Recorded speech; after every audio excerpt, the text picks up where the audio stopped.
It's that time again, hockey fans, and welcome back to Royally Quacked. This is Gary, the royally part of Royally Quacked, coming to you live from Menifee, California in the Rogie Vashon Studios. Rogie Vashon. Well, I got to have some fun. Yeah. I was not expecting that one. So, Yeah, I thought a little different intro. How'd you like it? I like it. And this is the Guy Bear studio. Ooh, we're going to go goalie week this week, huh? Yeah. Yeah. That sounds good to me. I like goalie week. Well, yeah, since I think the only person that really played well all week for me was the goalie. Yes and no. Honestly, Yeah. it wasn't much fair. So we're gonna go straight into getting the Kings season over with. Yep. Okay, so let's go to our first game. Of course, all these games are against the Edmonton Oilers.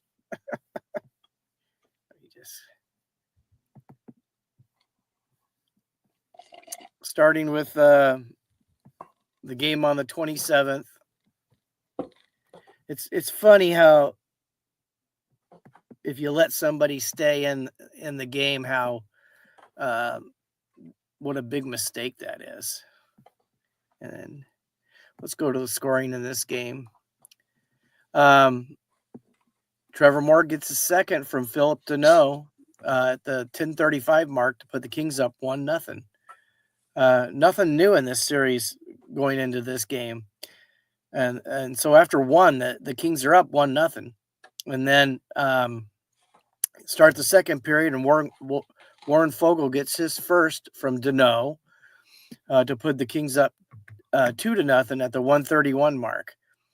It didn't take too much longer, about 2.5 minutes, and Kings nemesis and the most hated one, unless he's on your team, Corey Perry got his second on the power play from Draisaitl his fourth, and Nugent Hopkins his first, and now it's a 2-1 game. And then Kevin Fiala gets his third from Laferriere, his first, at the 7:32 mark, and the Kings go into the third period with a 3-1 lead. Pretty familiar throughout the almost every game up to now. What happens in the third period? Evan Bouchard, the King Killer, gets his third from Draisaitl his fifth and McDavid his sixth at the 7:51 mark to cut the Kings lead to 3-2. Then who else but Evan Bouchard gets his fourth from Draisaitl his sixth, McDavid his seventh to tie the game at the 19:31 mark. Obviously another time when it was 6-on-5. Then we go to overtime, and that was 18-18 into the game. So the overtime went a long time, but Draisaitl got his third on the power play unassisted. And a little complaint here, I think that was the penalty called on Edmondson, where they kind of clipped ankles. I don't know how many times I saw a tripping call in this game, far worse than that, and they call it in overtime.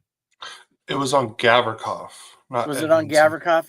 Yeah, but okay, it was Gavrikov. I know it was one of the lefty defensemen. Anyways, and I got a whole thing about not just these games, but all the games about the officiating. I think the NHL needs to have some conversation with these officials. Anyways, well, I'm gonna stop you right there because I listen to a bunch of different hockey podcasts every day, every week, and everyone is complaining how bad the refs have been. It's a fact. It's not just. Oh no, it's everywhere. It's everywhere. I agreed, and I can't tell you that's not the one that I want to scream about. Yeah. Okay. Okay. Continue. So, anyways, future part of the episode, rant about officiating. I'm sure Cody's going to jump on it too because it's been poor this season, and both us being officials also. Anyway, so the Kings lose that game 4-3 in overtime. The stats, shots were 48-41 for the Oilers. The Kings did win the faceoff 54-46. But on the power play, the Kings were over 3, and the dreaded Edmonton power play went 2 for 3. Hits were large. Edmonton had 53. The Kings had 44. But on block shots, the Kings had 32. Wow. We had 12. A huge difference there. Giveaways, they had 17. We had 12. Takeaways, they had 6. We had 4. We go to the 3 stars of the game. This might be the last game maybe we have a king in here. Draisaitl is the number 3 star with a goal and 3 assists, and I don't agree with this one. Deneau was the 2nd star with 2 assists, and then the first star, this is picked by, I do believe, the media. If it's not the media, I'm not sure who's doing it. But Bouchard had 2 goals. I would have had Draisaitl with a goal and 3 assists as the number 1 star, Bouchard the 2nd star, and Deneau the 3rd star. That's how I would have done it in this game. So now it's what's 2-2? Yeah, 2-2. They tied up the series. Honestly, somehow I think that the Kings could have won the series in 4 games if things would have been different. This should have been a king sweep. Well, you got to give Edmonton credit for and the coach Knobloch making changes, and the Kings just couldn't stop them. What? Okay, was it Knobloch's coaching or was it Hiller's mistakes? Both. I feel like it was more on one end than the other, and I think you kind of know which end I'm kind of leaning. This is that the game? That's the game where he it was a 4-4 game where he did the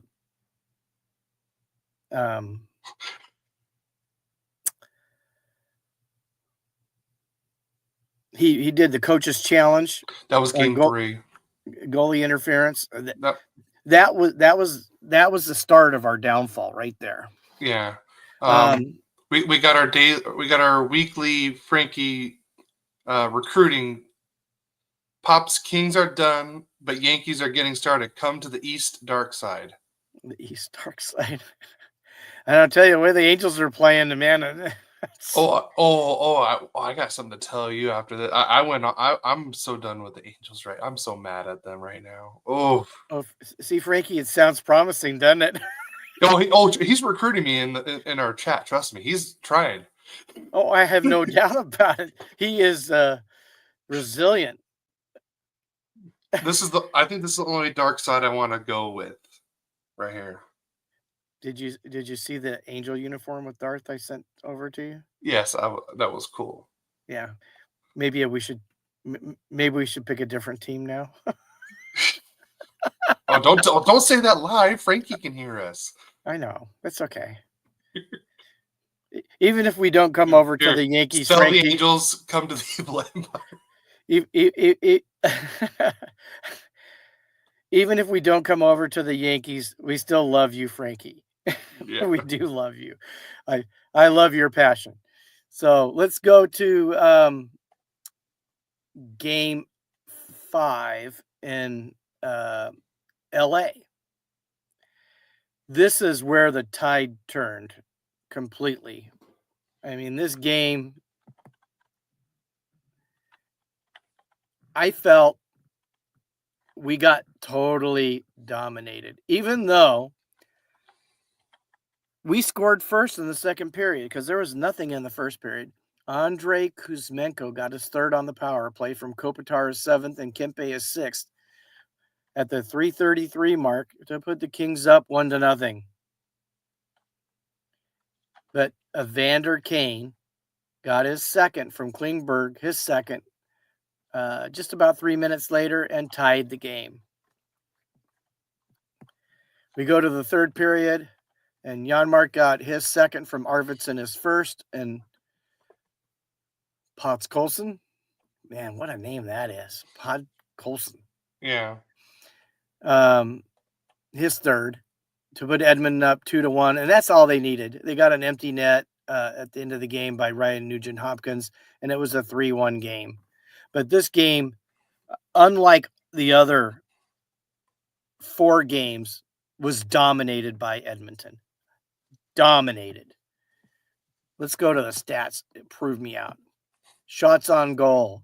Edmonton, 46. And the Kings only had 22. The only great thing the Kings were doing was in faceoffs. They 59-41. And they actually were 1 for 3 in the power play, and Edmonton was 0 for 2. And they even out-hit them 59-46. Do you hear the amount of hits they're having in these games? It is a physical game. It's playoffs. That's playoff hockey for you. Yeah.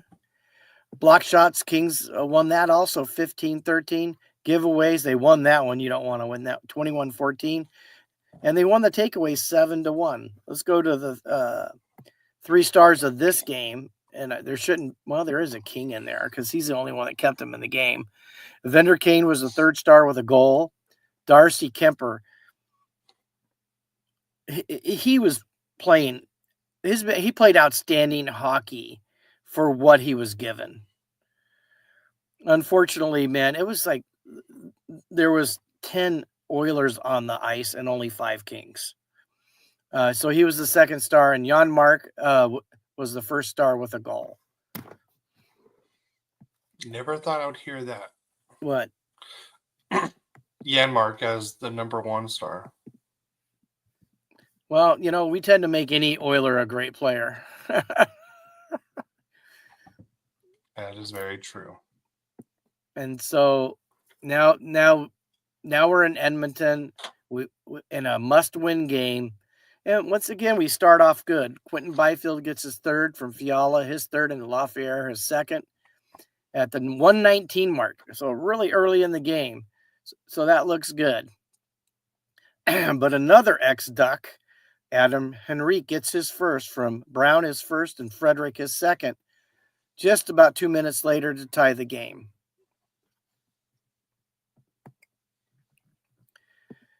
Brant Clark gets his 2nd from Deneau, his 6th, and to put the Kings up 2-1 at the 3:37 mark. But Ryan Nugent-Hopkins on the power play ties the game up for McDavid his 9th and Hyman his 3rd, just about a little over 2 minutes later. So now it's tied 2-2. And then Zach Hyman gets his 2nd from Nurse his 1st and Nugent-Hopkins his 2nd to put Edmonton up 3-2. So that's how it ended in the first period, with the Oilers up 3-2. Then Darnell Nurse got his 1st from Podkolzin, his 4th, and Janmark his 1st at the 14:59 mark to put Edmonton up 4-2. Then Trent Frederick gets his 1st from Brown his 2nd and Kulak his 2nd at the 16:35 mark, and it's 5-2 Edmonton. But Jordan Spence comes in and gets his 1st from Fiala his 4th and Hellenius his 1st at the 18:01 mark. Now it's 5-3 Edmonton going into the 3rd period. We go into the 3rd period, and late in the 3rd period, Anze Kopitar gets a 2nd from Doughty his 3rd and Laferriere his 3rd. And now it's a 5-4 game with just about a minute to play. Well, we definitely had already pulled Kuemper, and Connor Brown gets his 3rd empty netter to finish it off 6-4 and knock the Kings out of the playoffs. Let's go to those stats real quick. Again, we were outshot 29-27. but then we dominated the faceoff circle. And, McDavid and even Henrique and Draisaitl are all really good faceoff guys. And we won that 58-42. But we were 0 for 2 on the power play, and they were 1 for 1. We out-hit them 34-26. Block shots, they had 29, we had 18. Giveaways, we gave away 16, they only gave away 10. There was only one takeaway in the whole game, and it was ours. Let's go to the 3 stars of this game, and I'm sure that's all probably Edmonton. Oh, no doubt he got in there with an assist for the 3rd star. Nurse, the 2nd star with a goal and assist, and Hyman was the 1st star with a goal and assist. And the Kings have been eliminated for the 4th straight season by the Edmonton Oilers. We got to do something so we don't have to play them at least in the 1st round. That's all I got to say. Maybe win the wild card instead of being 3rd in the 2nd or 3rd in the Pacific. Why not just win the division? Or that too, but you guys haven't done that in how long? Long time. Yeah. So I'm happy and mad about this situation. I'm happy I don't have to eat crow this season on my prediction, my hot take. But I'm also mad because my playoff bracket is done already. I had the Lightning going to the Stanley Cup final, and they got limited in 5 games. Oh. I had the Kings winning 2 rounds, and they got eliminated in the 1st round. Yeah. I don't remember what I picked. My bracket is not looking good right now. So you don't have anybody? I mean, if Colorado loses tonight, I'm done. My bracket is dead. Oh, it's already done, but it's even worse. Where both my Stanley Cup picks are eliminated in the 1st round. Sorry, bro. I'm just happy I don't have to eat crow yet. If the Kings would have won, you mean? Because you said the Ducks would win before the Kings? You might be right. And it's funny because I've been seeing all over social media, and it's not just Ducks people. It's even like other teams stuff. I've NHL teams on their Twitter saying, well, not like actual teams fans. Like they're saying, like it's pretty funny how many years the Ducks have been out of the playoffs, but yet the Ducks still have a more previous playoff series win than the Kings do. Well, last time, yeah. I think it was like 2018, 2017, 2018, or 16, 17. That's when the Kings started going down the tubes. Yeah. I think you guys were both in the playoffs that last year. We were both in too. Yeah, but that's when they just weren't the same. Yeah. So we want to go to news? Yeah, we'll go to news. Beckett Sennecke named the OHL Player of the Week. In 2 games, he had 3 goals and 2 assists, and he was a +3. And I believe the Beckett Sennecke and the Ottawa Generals are going through the OHL playoffs pretty well right now. I haven't really fully looked into it, but I've just heard good things about the Ottawa Generals right now. Oh my God. Yeah. The Ducks owners, Henry and Susan Samuelis, are leading a $1 billion transformation of the Honda Center that is expected to run through the end of 2027. They're going to make the Honda Center look pretty much like brand new. So what you see behind me right now is going to look a lot different by 2027. Maybe in the inside or on the outside, or both? Both. I don't know. I've always thought it was a nice looking arena. Yeah, but I think it needed more of a modern touch. Okay. So I'm really looking forward to that. And I think they're going to finally put escalators in the Honda Center. That would be very nice. Yeah, your mom will love that. Yeah. So. I think all of us Ducks fans would really enjoy that. And I'm not going to get too much into this because there's another podcast I got better detail into this.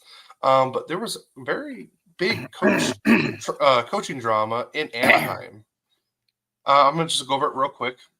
Joel Quenneville, the former Florida Panthers and Chicago Blackhawks head coach, did get an interview with the Anaheim Ducks, and there was reports saying that he already got offered the job, but that was not true.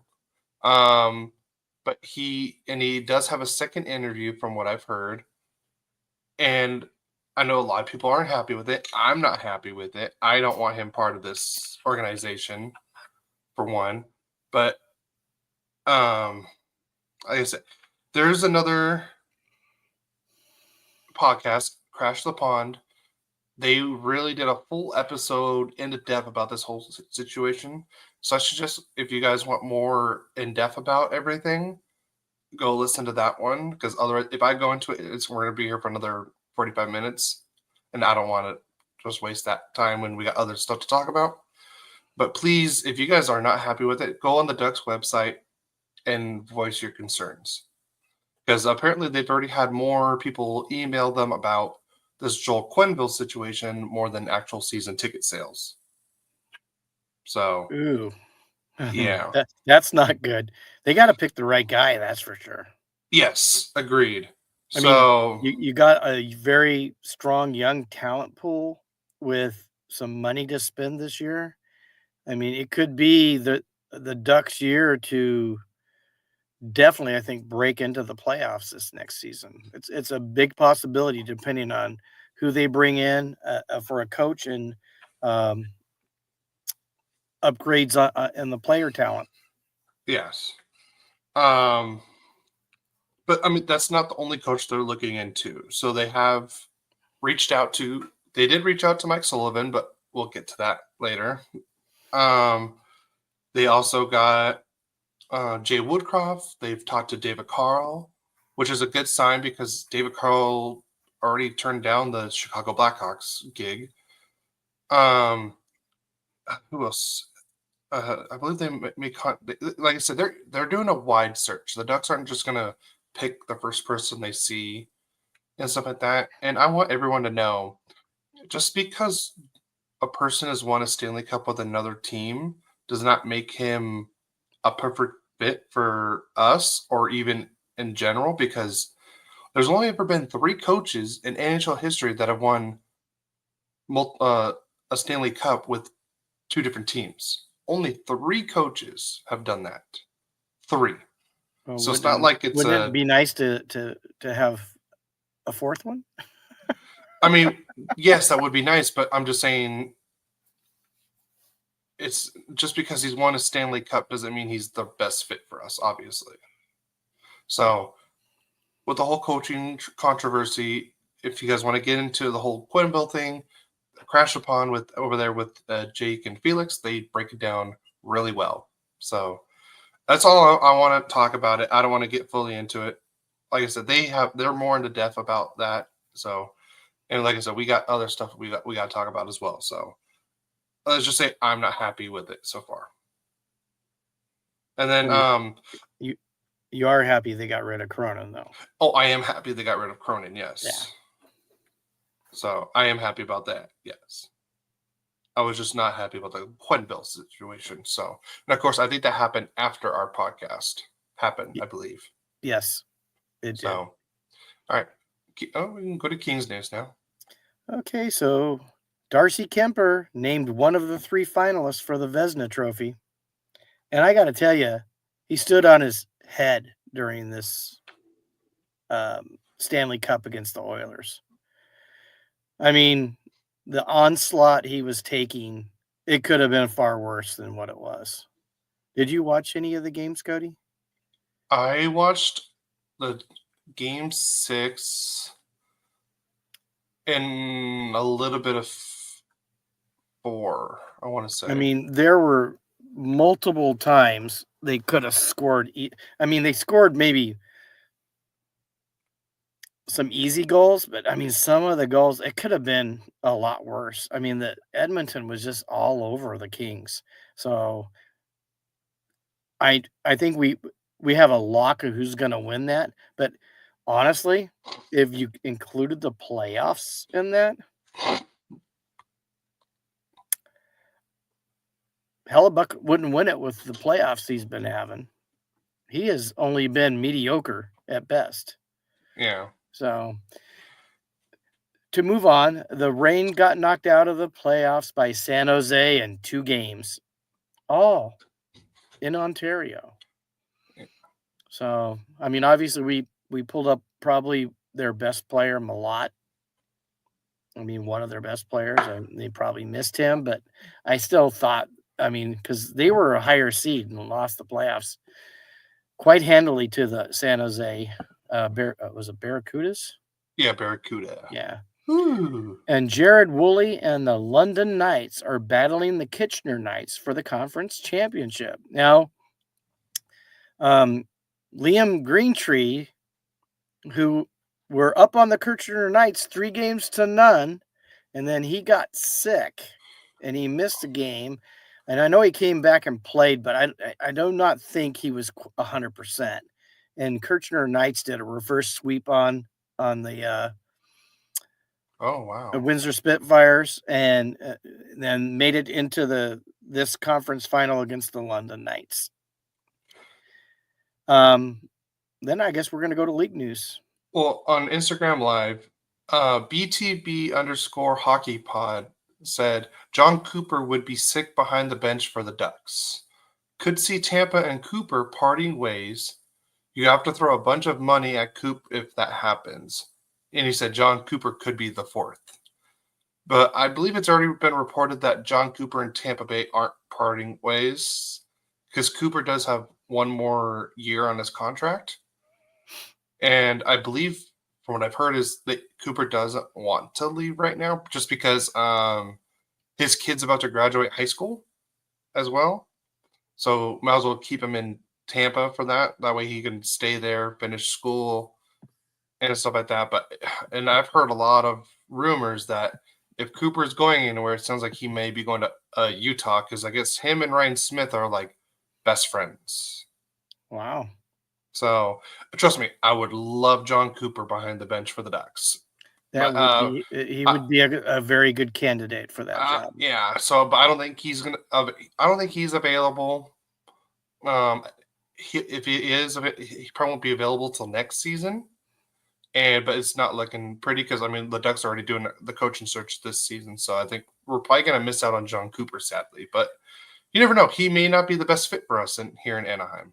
Well, the thing is I thought he did a fantastic job with Tampa Bay.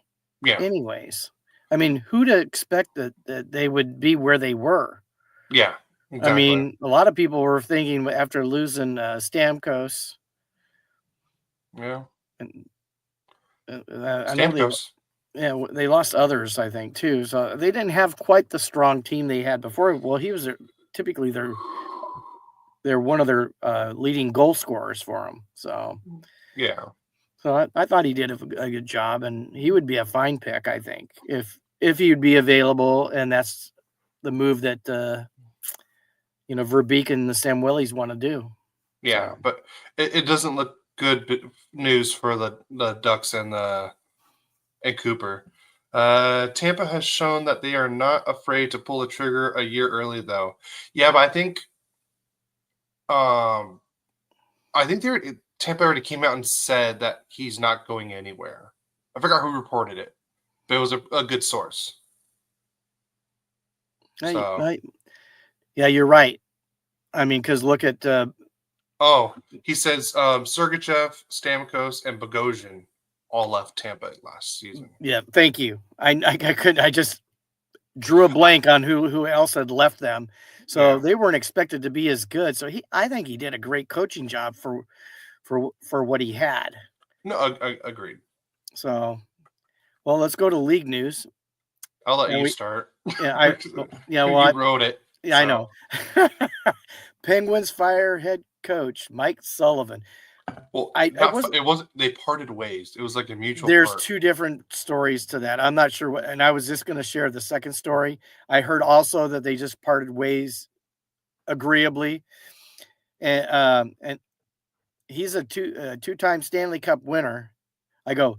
Obviously, it was making Cody happy at the time when I wrote this because he had not signed. Now Verbeek needs to hire him ASAP, is what I said. And 'Cause then I I wrote added this before the Rangers came in and stole him. yeah. So And then I wrote, too bad the New York Rangers hired Sullivan as their new head coach, making him the highest paid coach AAV ever. So, I think that was probably a better fit for him anyways. He's going back to where he coached before. And there's been rumors that John Tortorella will be one of his assistant coaches there in New York as well. Because it's funny because it was the opposite before. When Tortorella was the head coach of the Rangers, Sullivan was one of the assistant coaches. So the student took over for the master, right? Yes. Take a pebble from my hand. The apprentice. How about we do the apprentice has become the master, since it is kind of Star Wars weekend in a way. Okay. The USA U18 men's hockey team will play Slovakia for the bronze. Yeah, they ran into Sweden for the second time yesterday. I mean, if you go onto the IIHF and put men's U18, you can see all the stats. And I think the top 4 scorers in this tournament were all from Sweden. I mean, Sweden always has pretty good teams, so. Well, they got a great hockey system Yeah. there. They really do. They'll be playing Canada but about 12:30 Pacific time. If you're big hockey fans, USA playing Slovakia for the bronze today. And you might see a couple guys that are going to be high picks in the very maybe this next draft or the following draft. Yeah. You know, in case they're extra young. So. Yep. And then Rick Tockett's out in Vancouver. Yeah. So Rick Tockett's available, Cody. I want to say that I don't know. I like Rick Tocchet. I don't know if he's the right fit for the Ducks.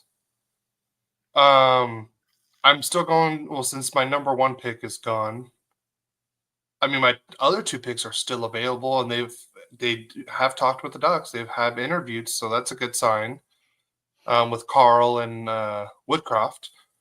But Tocchet, he has a chance to really go wherever he wants. I could see him going to Pittsburgh. I could see him going to Philly. I could see him going to Boston.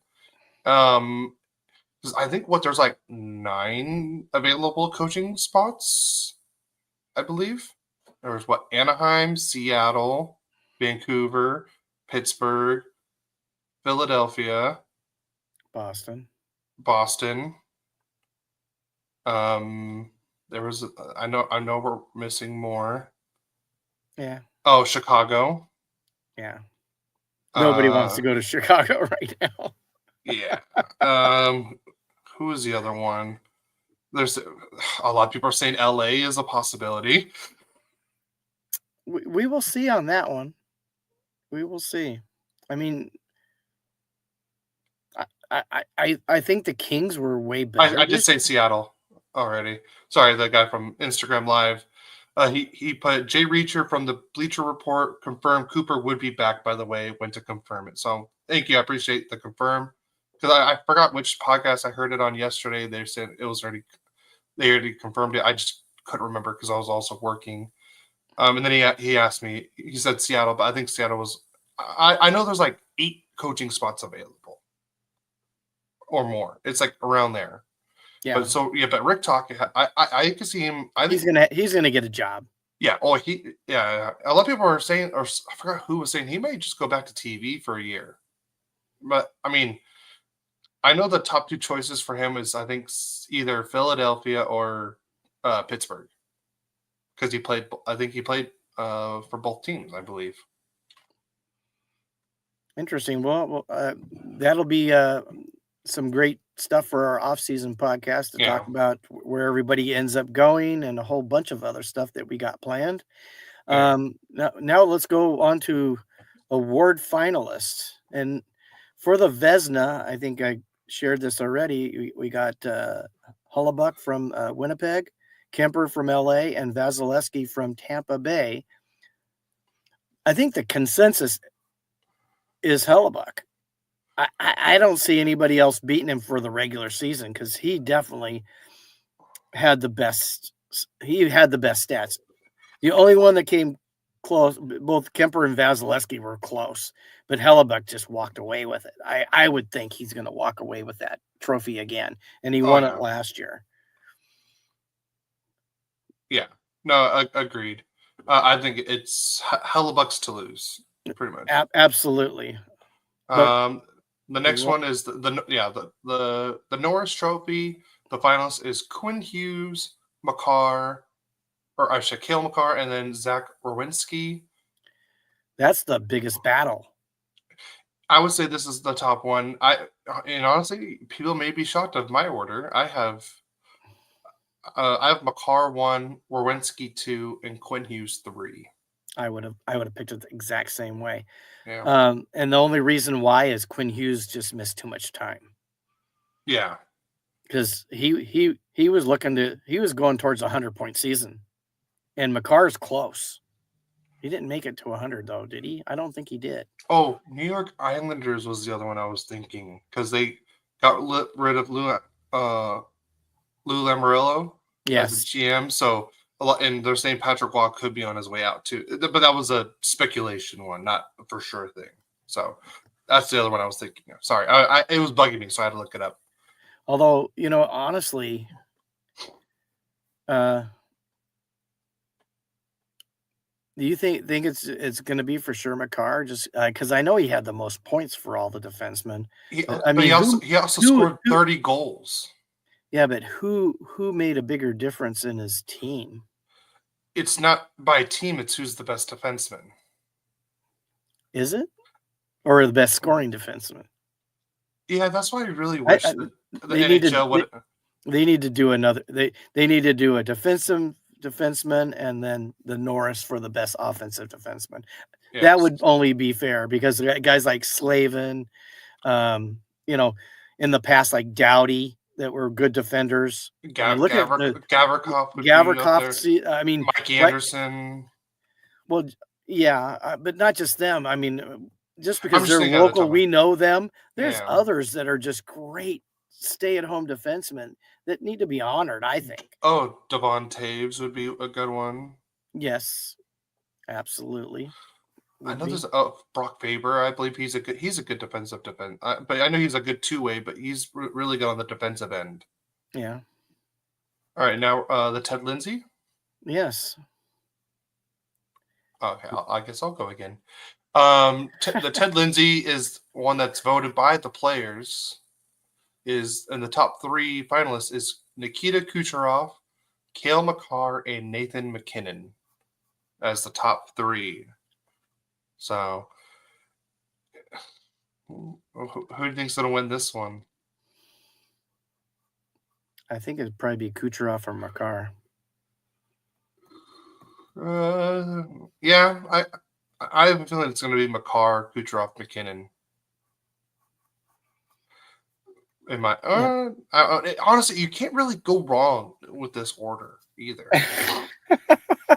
Well, Kucherov did win the scoring title for the second straight year. Yeah. Well, that's because MacKinnon got hurt, didn't play, or they just held him out. They held him out for 2 games. Would have it been that big of a difference? I don't know. The guy can score 5 points in a game. And Kucherov couldn't? But he was in the game. Let's see. I'm going to look it up. Like, what's the difference? Okay, so Nikita Kucherov had 121 points. MacKinnon had 116. Right. So 2 games, yeah. It could have made a difference in the scoring title. Yeah. And then we have the Hart. Yeah. Draisaitl, Leon Draisaitl, Connor Hellebuck from Winnipeg, and then again Nikita Kucherov. Who would you pick for the Hart? The Hart? Yeah. MVP. I have a feeling it's going to go to Draisaitl, even though I would like it to go to Hellebuck. I think Hellebuck's already got a trophy. Well, Draisaitl has a trophy. Well, yeah, he won the Rocket Richard because he had the most goals. You wouldn't give it to Kucherov for being the scoring leader? I wouldn't mind Kucherov winning it. I just don't think it's because he won the scoring title last year too, and McKinnon won the Hart Trophy, and McKinnon's not even in there. Yep. I was surprised by that because who led the scoring race 90% of the season, or maybe more than that, was McKinnon. Yeah. So. Okay. The Bill Masterton Trophy. I can't remember what the trophy is, like what it goes to. I think it's the best perseverance on and off the ice, I want to say. Don't quote me on this. I can't remember, and I should have written it down. But the finalist is Marc-Andre Fleury, Gabriel Landeskog, and Sean Monahan. I just say give every single one of them the trophy. That's just my honest opinion. Because we're never going to see anyone else like Marc-Andre Fleury ever again. He deserves it. Gabriel Landeskog, even though he didn't play a single second in the regular season in the NHL, I still think he deserves it. Sean Monahan losing his best friend earlier in the before the season even started, he deserves it. I say just give him all the trophy. Yeah. There's no wrong answer on that one. No. But for the perseverance, how old is Marc-Andre Fleury? Like 43? No, he's the 2003. I want to say he's like 39, 40. He's played over 22 years, right? So I would give it to him. I think he was 18 when he started, so he's he was the first. 40. He was the first pick in the draft. Mm-hmm. And now there's only 3 players left from the 03 draft. Wow. Since Fleury, it's Ryan Suter, Brett Burns, and Corey Perry are the only players left from that draft. Scary Perry. Scory Perry. Not Scory. I don't want him scoring anymore. He's an Oiler. Yeah. He's the enemy. Well, he's always been the enemy for me. Yeah. Is it my turn? No, it's your turn. Selke, Alexander Barkov, Sam Reinhart, and Anthony Cirelli. I mean, I think that's an easy one to go with. Barkov. Yeah. But Reinhart was really good defensively this year as well. So I can see him getting it. Cirelli's always been a good two-way forward as well. So he's with Tampa? Yeah, it's an all Florida finalist. Wow. Okay. Yeah. That one, I think any of them can really win it as well. Next one, the Jack Adams goes to the best head coach of the year. The finalist is Scott Arniel, Spencer Carberry, and Martin St. Louis. You have a favorite there? I mean, yeah. I'm about to go with Carberry on this one. Okay. Just what he did with Washington being the very last team to make it in the playoffs with a -40 goal differential to being the first team in the playoffs this season. Done a great job. Of course, a lot of that could go to the GM for all the pickups they did because they did a lot of moving last year. Shows you how you can change it in one season.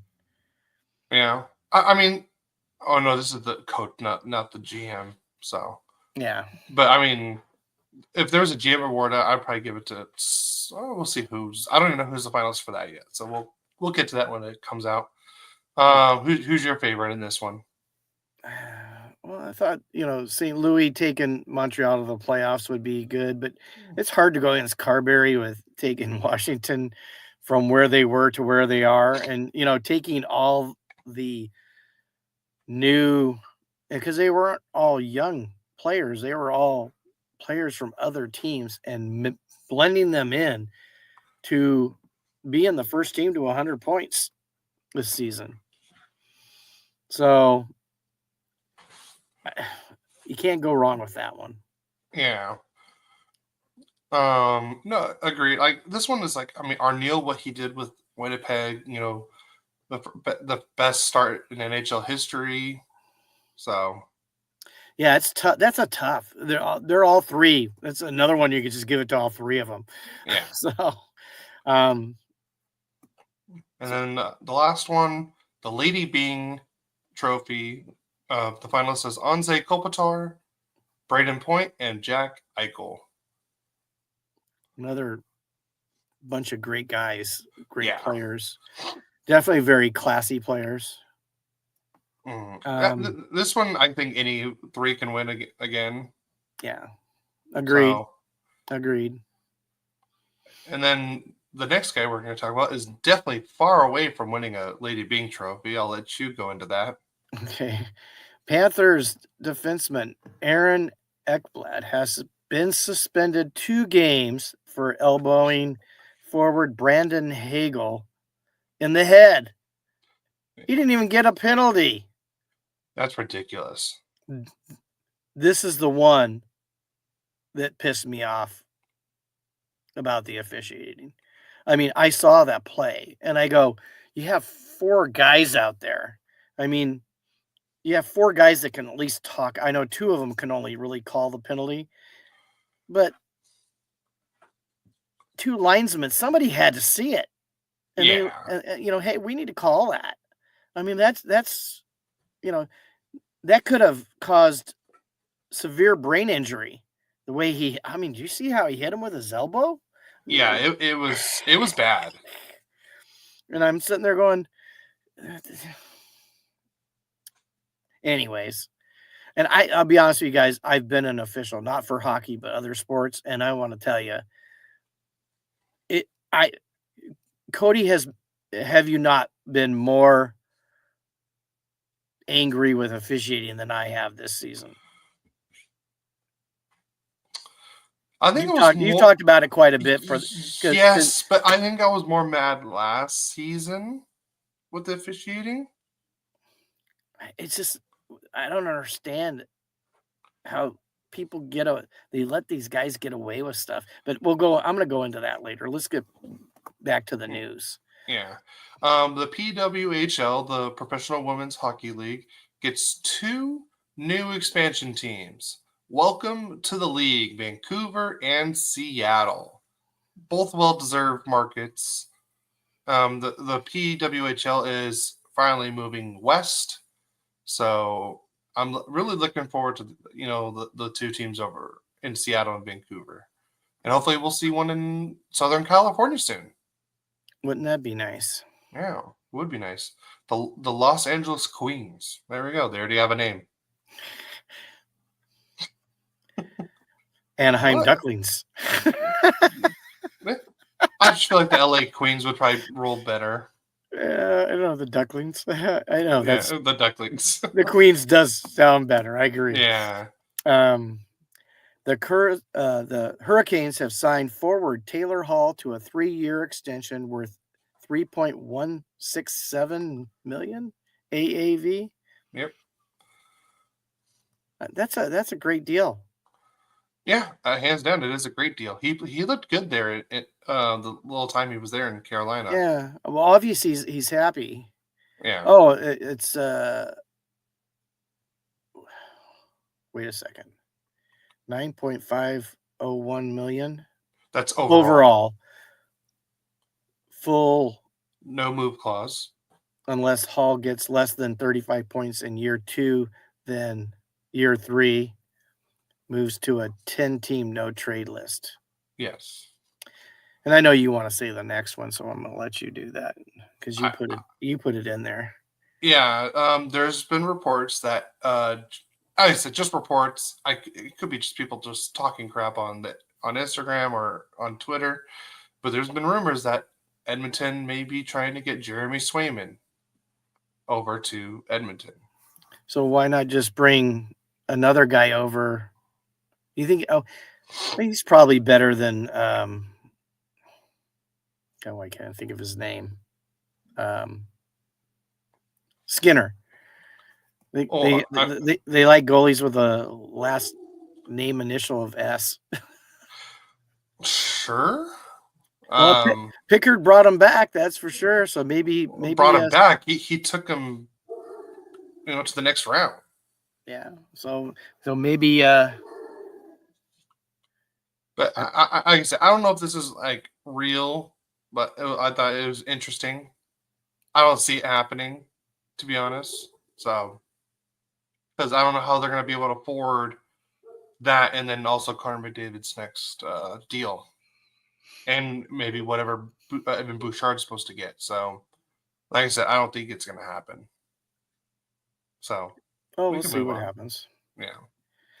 So the Minnesota Wild are the first team in Major League Baseball, NBA, NEL, or NHL history to make the playoffs and lose in the first round every time in a 10-year span. Oh, that was supposed to be NFL. Sorry. I must have hit the wrong button. You must have. I was going to ask you what the NEL was. I didn't even think about NFL. We're kind of far away from that, except for we had the draft just recently. They're fixed. So, but yeah, that's just crazy to lose the first round 8 times in the last 10 years.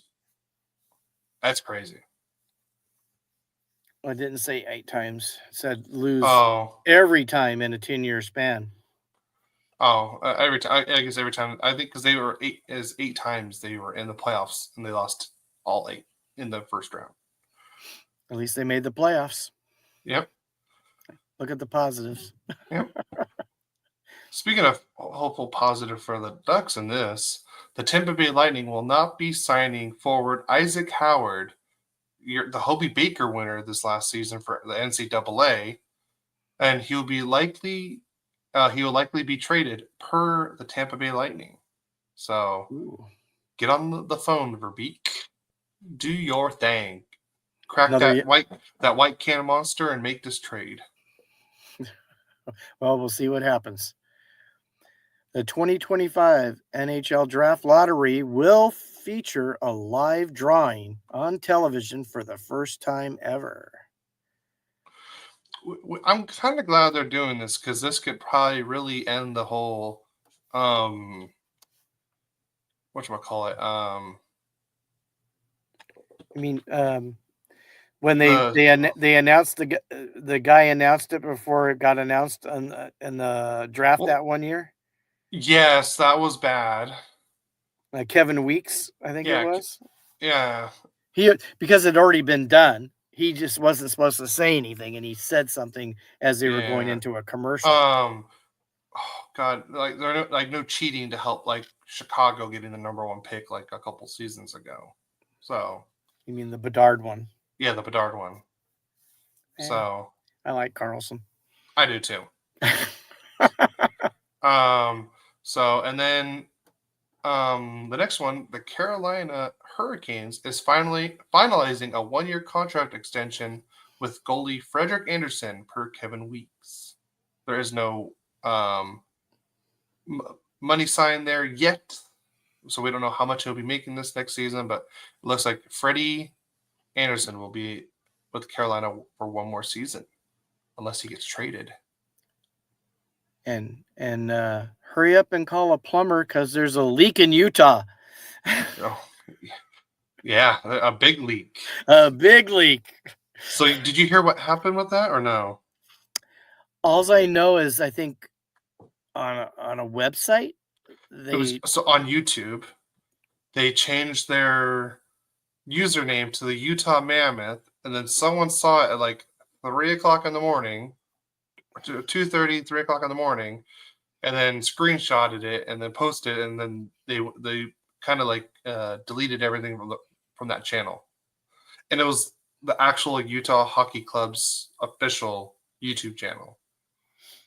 Speaking of YouTube channel, while we're on the subject, please, if you're listening to us on YouTube, go give us a like and subscribe on there. And if you're listening right now on the audio platforms, go on YouTube and give us a subscribe and a like as well. That we'd really appreciate that. We would love it. Yes, it would really help us out. You have no idea. Help us make the podcast better by Yeah. giving us what you guys would like to hear. We have a whole lot of plans for the off season, but if you have some plans, share them with us. So we probably will obviously try to implement, and because we want you guys to be happy with what we're doing. Yeah. So you like that transition? I do. That was perfect. Yeah. Awesome. But So we didn't do the player of the week.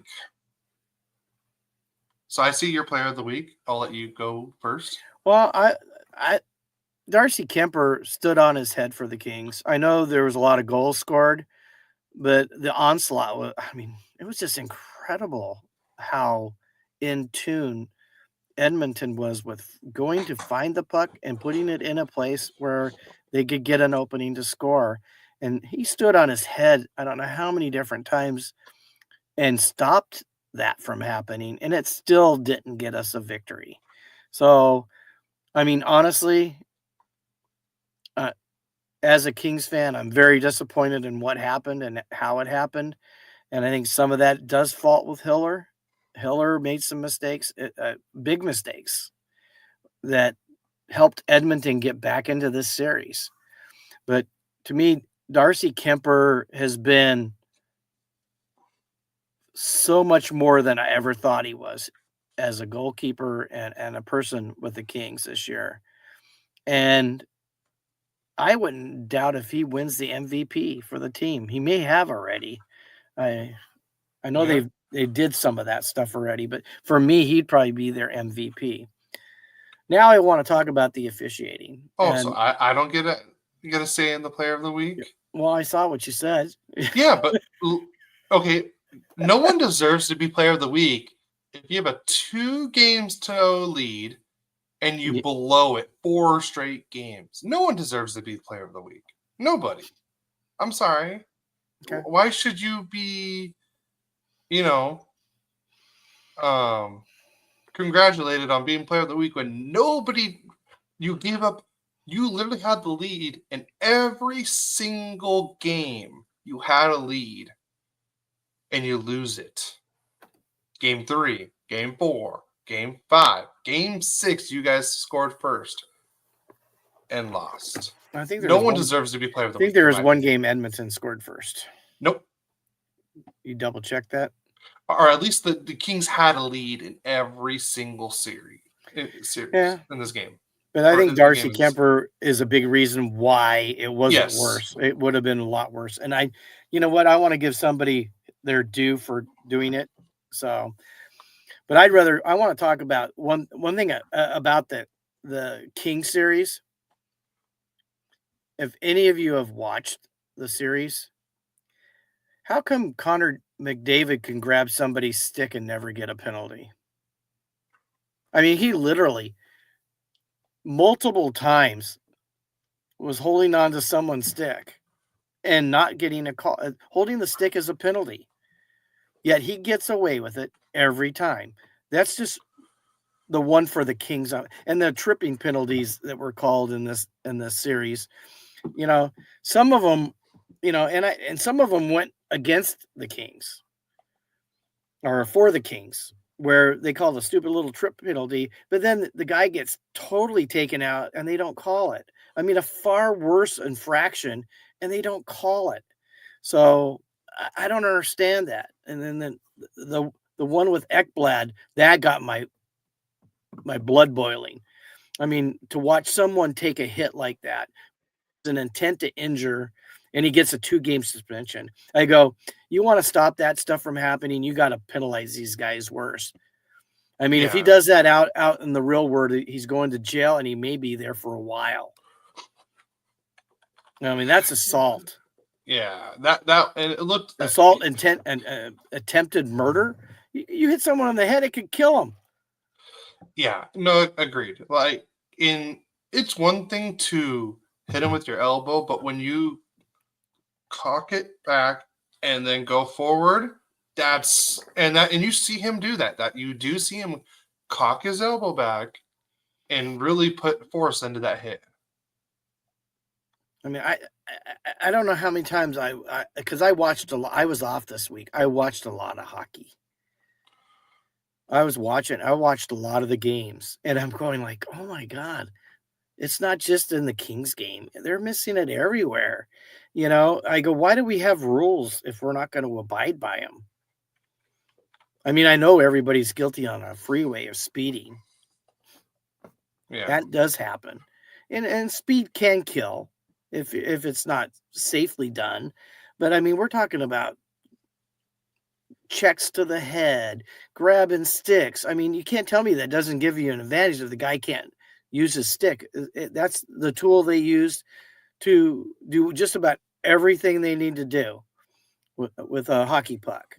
And they've got guys holding sticks, there's holding going on. And then when they call it when they want to call it, they don't call it every time. I go, they got to have some parameters, and they need to work on getting it more uniformed. It needs to be more uniformed. And I know you had a rant last year about that too. I remember you having that rant. It needs to be done and called the same way.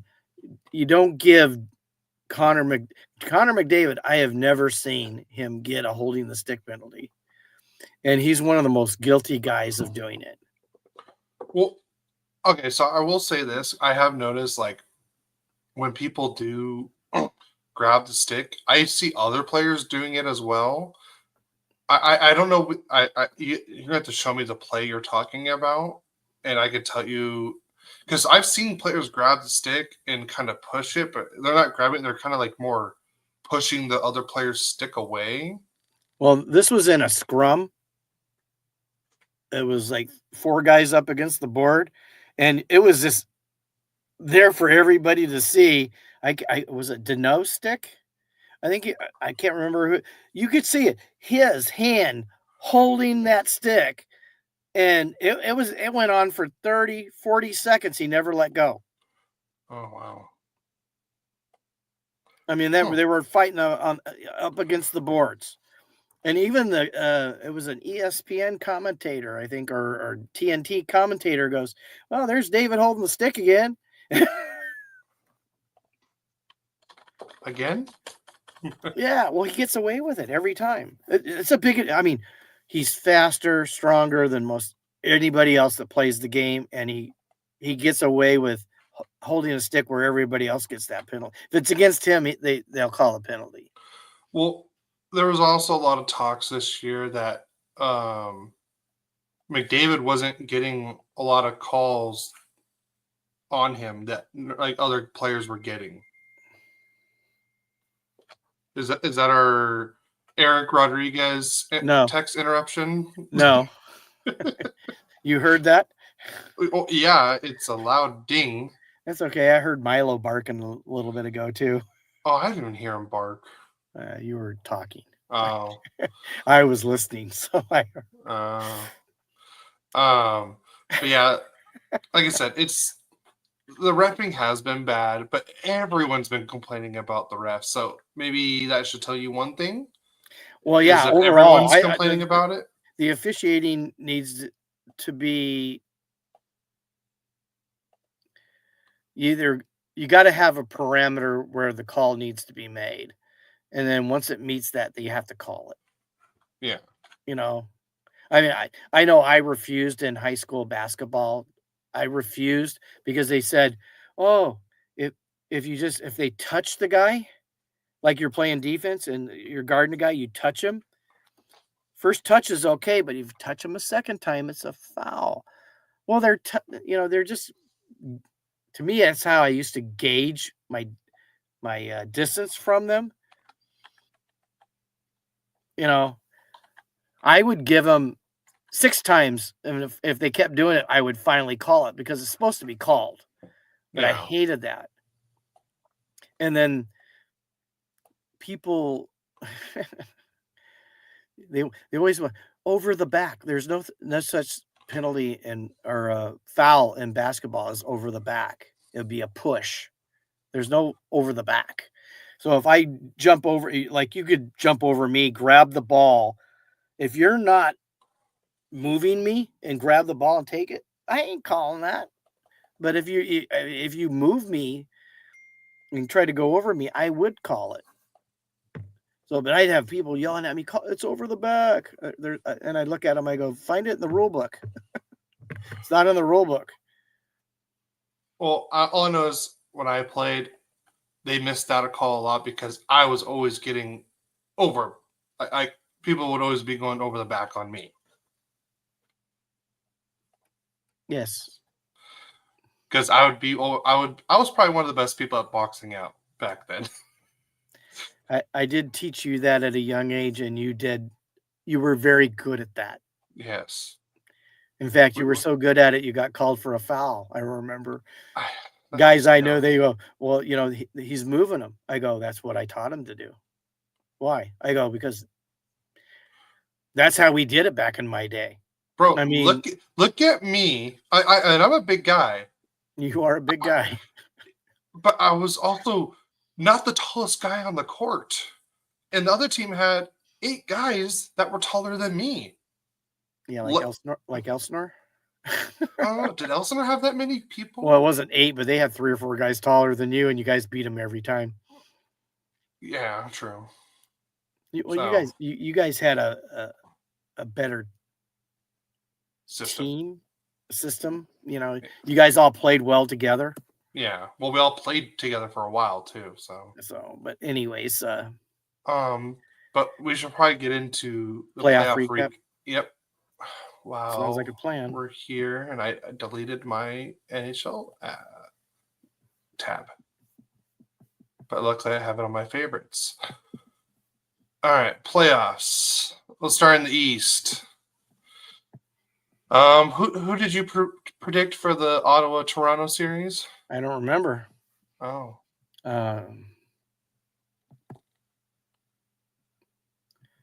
You said what series? Toronto and Ottawa.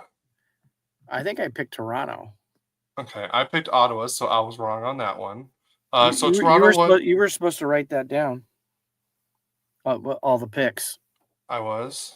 I thought so. Oh. Yeah, you didn't do it.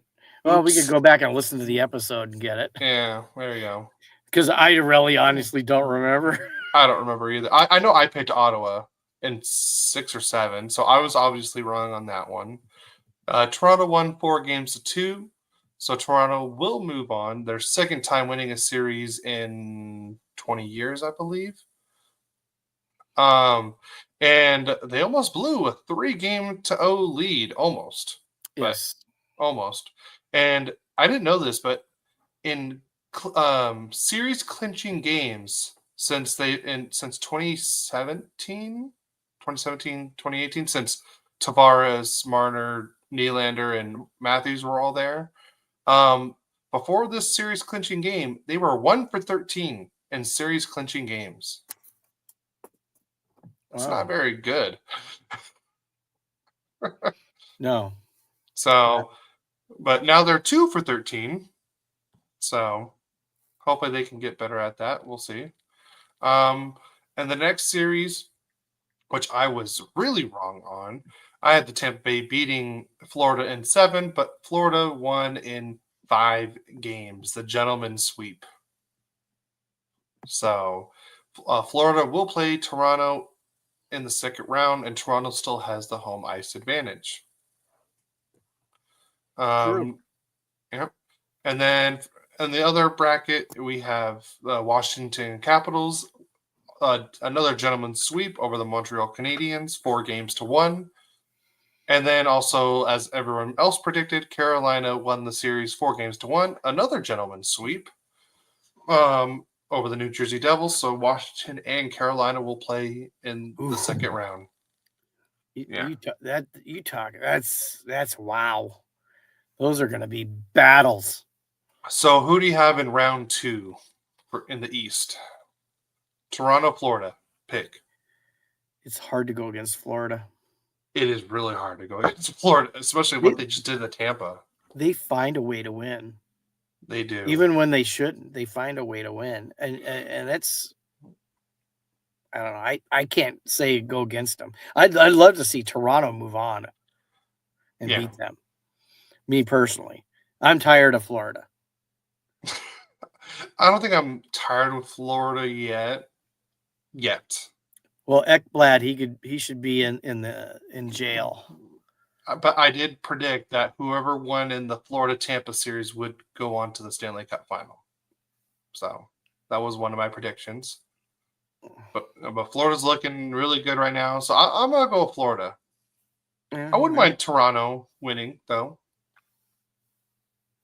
Anything to get more. Okay, you're going to go Florida. I'm going to go Toronto.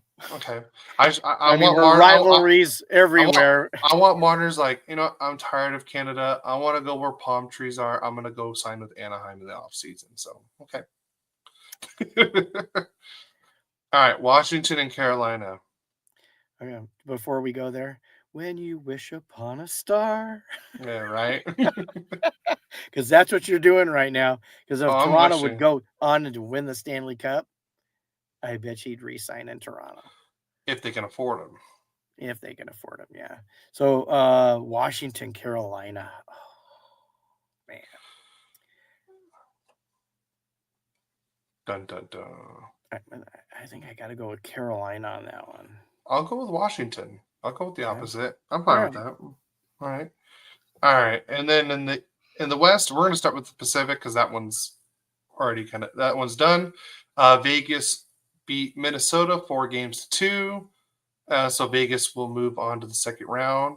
I still got to see that replay in Game 5, I want to say, where Minnesota had the game-winning goal, and it got called back because of offside. I didn't see it, but everyone's saying that it was for sure offside. I do believe I was watching the game. It was, yeah. Okay. The guy was the puck wasn't even all the way over the blue line yet, and the guy was already inside, I think. So if it's the one I'm thinking of, like I said, I watched a lot of hockey this week since I've been off. Yeah. So, but I mean, good for Minnesota for giving Vegas a good fight, though. They gave him a great fight. Yeah, they really did. And then we already talked about this series pretty much, but the Kings got dethroned again by Edmonton for the 4th straight year. So it'd be Edmonton and Vegas in round 2. Who you got in round 2? Well, I hate Edmonton, so I'm going to go with Vegas. I hate Vegas. I hate Vegas, but I'm going to go with Vegas. I hate Edmonton more than I hate Vegas. Obviously. Well, they got a lot of ex-Kings on there. There's a lot of ex-Ducks on Edmonton. Well, and they do have some on Vegas too, right? They have Theodore. That's just the one, but I mean, on the Perry, Edmonton they Enrique, and Max Jones. He's on Edmonton? Yeah, he got traded there with Frederick from Boston. Oh, okay. You just probably didn't see him. And then in the Central Division part of the playoffs, we have no winners so far. Yeah. Last night, Winnipeg and St. Louis had Game 6 in St. Louis, and St. Louis won in St. Louis. So now they're going back to Winnipeg for Game 7, and that will be tomorrow on Sunday. I'll say that because I don't know when this. By the time our audio listeners don't listen to this, it'll be Monday or Tuesday, whenever they get a hold of our podcast. So who do you have in that game? Because we don't even have a winner for that. Is Scheifele gonna play? There is no talks that he's. I mean, he didn't even fly to St. Louis. He stayed in Winnipeg. So I mean, because that could make the difference in that. Yeah. If Scheifele plays. It's hard to go against Winnipeg on that one. Yeah. I'm gonna go Winnipeg. I'm gonna go. Actually, I'm gonna go St. Louis. Screw it. Okay. And the President Trophy curse lives. And then in the series, which I think everyone expected to go 7 games, Dallas and Colorado. I think I had Dallas in 7 and you had Colorado in 7. Yes. I'm going to stick with Dallas. One, it's in Dallas. Yes. So apparently Colorado, I don't know if there's a certain time period for this, but I've seen they're 0-6 in Game 7s. And then Pete DeBoer, the coach of the Dallas Stars, he's 7-0 in Game 7s. Oh, wow. Really? Yeah. There was talks about that. I don't know the whole like parameters of the whole Colorado 0-6 in Game 7s. Like I don't know if it's like the Nathan McKinnon era or I don't know. I'm staying with Colorado on this. I don't hate. I won't hate. I'll be mad that Dallas wins, but I won't hate it just because that's who I picked to. I picked Colorado to win the whole thing. But I also said that whoever wins the Dallas Colorado series is also who goes to the Stanley Cup final. So you're gonna have Colorado and Florida. Yes, or Dallas and Florida. That's my final. Okay. That's my prediction. So I'm gonna go with Colorado. So you'll have Winnipeg versus Dallas in round 2. Yeah, I'd take Dallas. I'll take Dallas on that one too. Yeah. And if Dallas is, I'll take Colorado if it's Colorado. All right. So if it's, I'll take whoever wins between Dallas and Colorado. Colorado winner is going to beat Winnipeg or St. Louis. Okay, there we go. And then I'll have St. Louis versus Colorado, and I'm also going with Colorado on that one. So. But also, if Dallas wins, I would have Dallas over St. Louis as well. I get exactly what you said. Yeah. So we'll have to see what happens, because if St. Louis does beat Winnipeg and then somehow miraculously gets cut through Colorado and Dallas, then maybe the Pacific Division winner could take them. Yeah, we'll see. But I mean, I just don't know how I feel if Winnipeg with Jordan Binnington playing in a Game 7. A do or die situation, and he lives for that. As much as I don't like him, but he knows what he's doing. He does. Granted on that. So, all right. Well, I think that's all we have for this episode, right? Yeah. I didn't pull up any trivia or anything. Did you want to do something? No, I don't. No, we can save it for next week because we don't have any games recaps next week. Sorry. Yeah, and it's a good possibility that our buddy Eric might jump on with us. Yes, we could have a possible guest. Speaking of future guest, or not future, but future podcast, we are planning on doing 2 separate podcasts. Like we'll do like a Kings grade podcast and then a Ducks grade podcast or stream and everything. But I posted on our Instagram story. I'll post it out everywhere else, but we want to hear from you guys on the grades for our teams for the Ducks and Kings.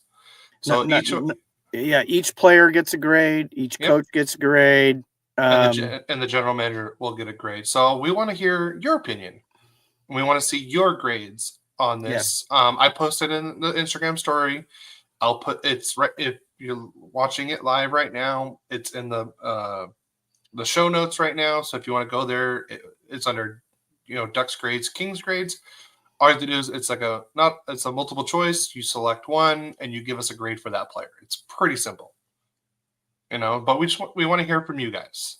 So that's one of our future ones, and hopefully we can have people join us on those podcasts, because instead of doing it like how we did last year, where you went, I went, you went, I went. It's just all focus one team, and we can give you guys more in depth of just on that team and everything. That way, it's not as confusing.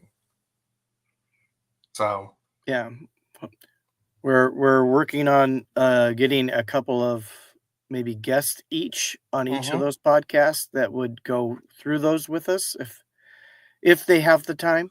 Yes, if they have the time, if you guys want to join, DM us and let us know.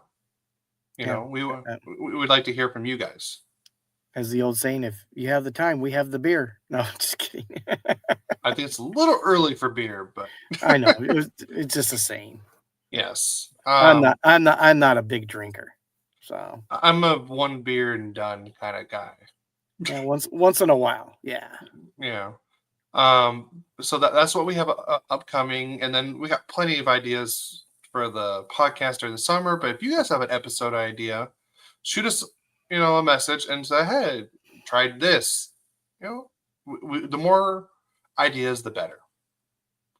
So, but we're happy to keep this going live for you guys during the summer. I think we only took like 1 or 2 weeks off last year, if that.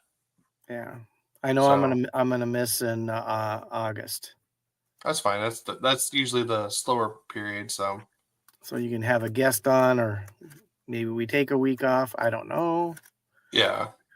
Also, everyone go follow us on all our social media accounts. Like I said, everything's in the show notes. Please go check out our network, the Elite Sports and Entertainment Network. The link tree is in there as well. They got a daily show Monday through Friday, the afternoon show. Go check it out. They talk everything about sports. I was on last week talking about a little bit about hockey playoffs because I had one day off last week, so I hopped on for a little bit. But yeah, go check them out. They talk about wrestling. They talk about football. They talk about baseball. You hear us talk about Frankie, and he has his about the Yankees. So if you're a big baseball person, go check him out. Yeah. So send some love towards Frankie because he always sends love towards us. Yes, that is true. And please go give us a follow on Twitch so that way you can watch this live on Twitch, or you can just subscribe on YouTube. Either way, give us a subscribe or follow on YouTube or Twitch, and hit the like button while you're there. Get a nice little like spike going. That we would really appreciate that. But if not, we will see you guys next week. Yeah, I would say go Kings go, but they're already done. No Kings, no. No Kings, no. Is that? I don't know about that. Nice humor, son. Thank you. I appreciate that. So, all right, we'll see you guys next week. And just remember, let's go Ducks. And obviously, no Kings go. No. No, don't go. No, go Kings go. All right. We'll see you guys next week. Next week, guys. Later. A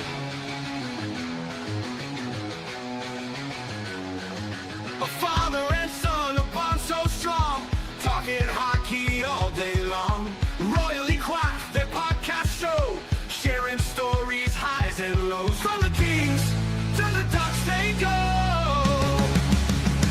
Shout and go Kings.